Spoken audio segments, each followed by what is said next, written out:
Alright, another month, another tier list, and this might actually come to a surprise to all of you because I like the new Matrona just came out and I'm already ranking her, but it's very easy to rank her because she has a purpose. When units have a purpose, it's very easy to rank them. But I actually have a decent chunk of changes I want to make, and some bumps, some ups and downs, you know.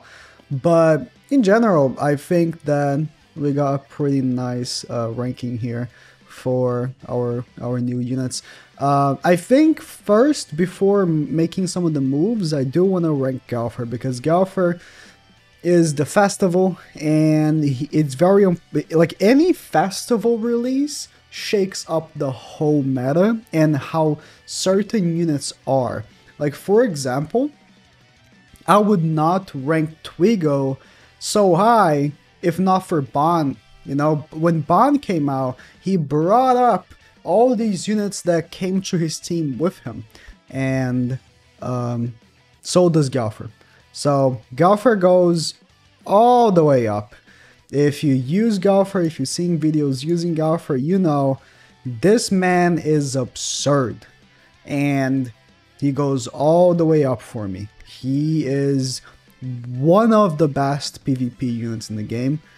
And it's crazy because he's another one of those units that, unlike Ban, unlike The One, unlike Lost Vein, he released. People didn't really talk about him too much. It was like, oh, there's a new girlfriend, it's cool. And then the more people start using him, I was like, wait, this guy's kind of crazy. This guy's kind of crazy. But he's just very insane. Another broken tier Galfer. Crazy, right? Galfer gets the utmost respect in this game. It's crazy. But why did I want to rank him first? Well, because this brings up some characters with him. Merlin is a unit that just absolutely claps cheeks now, because you have the seal that doesn't allow those pesky Margarets to cleanse the attack seal. Really good stuff. And I did want to bring up as well, what was it? No, I think it's already up there. I wanted to bring up Chandler because the Zabling Galfer has been very effective, and I wanted to bring up I think that was it.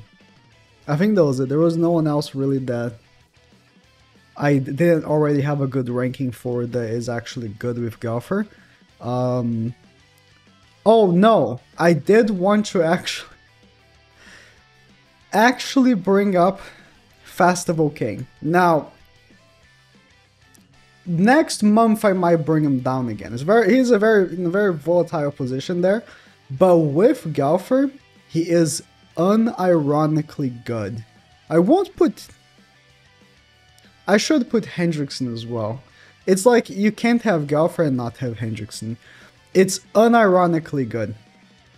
And Zeldris. Almost forgot. Zeldris with Galfer, you're almost guaranteeing Zeldris' passive. Now, you're not using Zeldris in the front, keep that in mind, using him in the back.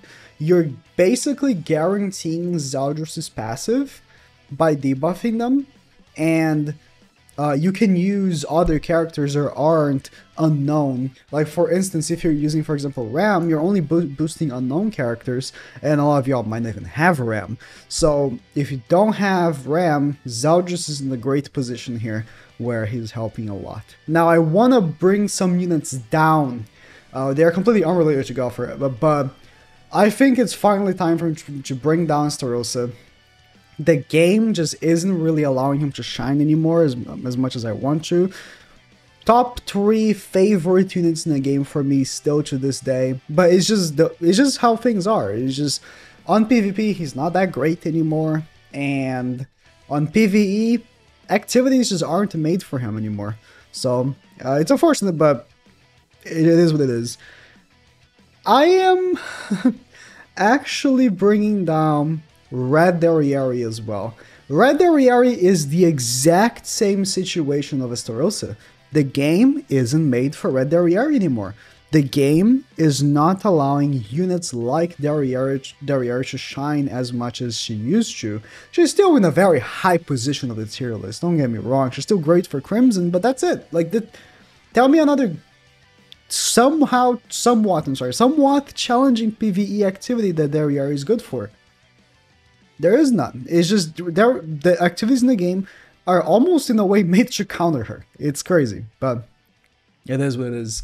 And also Green Drill. There's not much use for him, but he's still good. That's why I'm keeping him here, but there's not much use for him outside of maybe trying to counter Margaret. But why would you do that when Green Galfer is already a thing?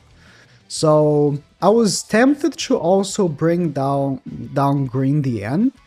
I'll keep her here for now because she is good for the bird. But that brings me to talk about Matrona. But first, I just want to rank Hauser. Hauser is just not good. It's so sad. I was so excited for Hauser. So, it's very sad that Hauser has such a toned down passive. I've seen recently, they've been making these passives that make no sense in the context of characters these days. So, let me take, for example, Hauser, right? He increases allies' detonate damage by 30%. That's one very specific card ability. How long ago was this? Over a year ago? Over a year ago, yeah. No, it was after the first anniversary, wasn't it? But somewhat of a year ago.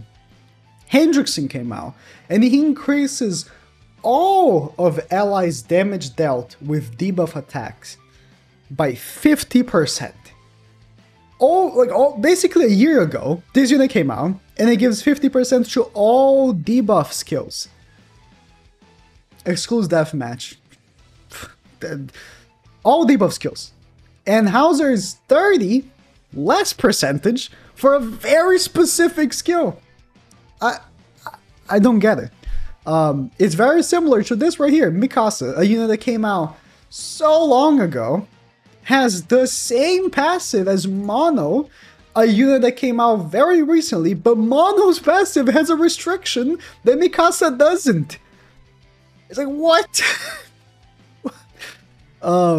But it's like Hauser is in this, like Mono was, it's honestly like an even worse example. Like, why? Like, it's the exact same passive, but worse.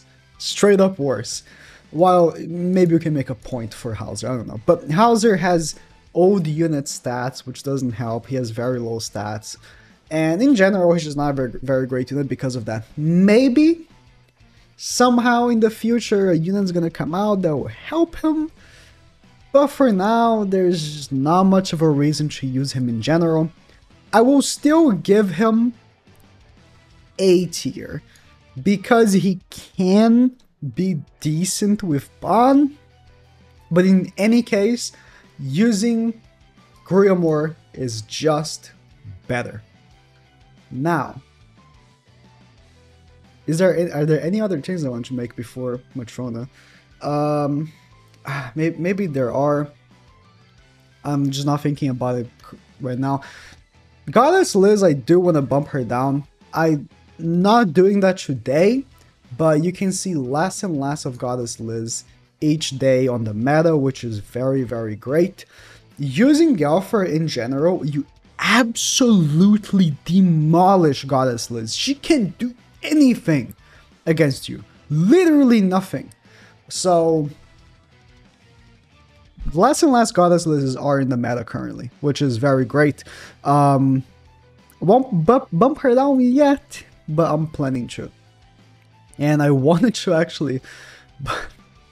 So, I don't think that many people are going to be mad at me. I want to bump down Red Easton. Red Easton's just ass. She's so bad.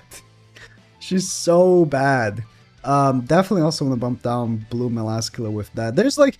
The thing is, there are a lot of characters are so old I don't even think about them anymore. You know what I mean? Like, I don't even, like, think about them. Like, yeah, Red Hawk and Oslo is great, right? I'm not gonna I just picked them for an example. Not actually gonna pump it now.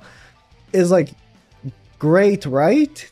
Right? What do they even do again? Like, it's just, like, a lot of units are so old, it's, like, I don't even think about them anymore.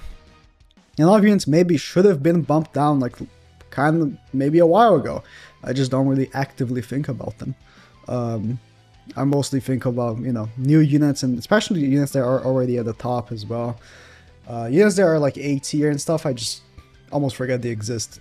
Maybe not Ludo, but Ludo I consider, you know, Whale Ludo versus regular Ludo. Although regular Ludo might actually be in the same tier as Whale Ludo, just because Ludo in general is not that great anymore as a standalone unit. You're just using him for the link. But in any case, Matrona. If I'm giving the N this position because she is good for the bird, there is no way I'm giving Matrona any less. I actually want to put Diana and Matrona together. Like this. If I'm giving the N this position because she's good for the bird, like, by the way, you can see here, I have the full bird team. I have Brunhild. I was trying to remember the global name. Brunhild, Grengalfer, Diane, and Liz. All in God and above. Because to me, the bird activity is the, you know, top activity right now in the game. And that's why Blue Derriere is still here. Although, I would argue Matrona is Blue Derriere, but better. So, maybe next tier list, I'm going to bump down Blue Derriere. Won't yet, because Blue Derriere's ultimate is still relevant. That's why Cusack is here. Cusack is good for the bird. That's why, I mean, Saria was going to be here anyways, but Saria is good for the bird as well. Margot is good for the bird. So, you know, units that are actually relevant for the demonic beast battle are going to be God and above for me, because it's the only relevant, difficult PvE activity in the game currently. So Matrona is getting that treatment. Maybe in a future video I'll bump down Green DN as well. This is a tier list I'm like, this, I'm kind of like predicting the next one. Actually, man, I can't justify having Green DN here. She's good, but she really isn't all that, is she? Like, if you're not using her with Margaret, she's not popping off that much damage, and you might as well use another unit with Margaret. In any case, this Green DN is straight up worse than Matrona. But I would still say, because most people are gonna have your gear for the DN over having for Matrona, I'll still keep DN here. But in any case, they are interchangeable. If not, Matrona is better. So yeah, that is it for this month. Another addition to the top of the tier list, and almost the top as well. Some moves, let me know if you think I should bump or get another unit, bump up or down any other units that I haven't really thought about. And yeah, that's about it.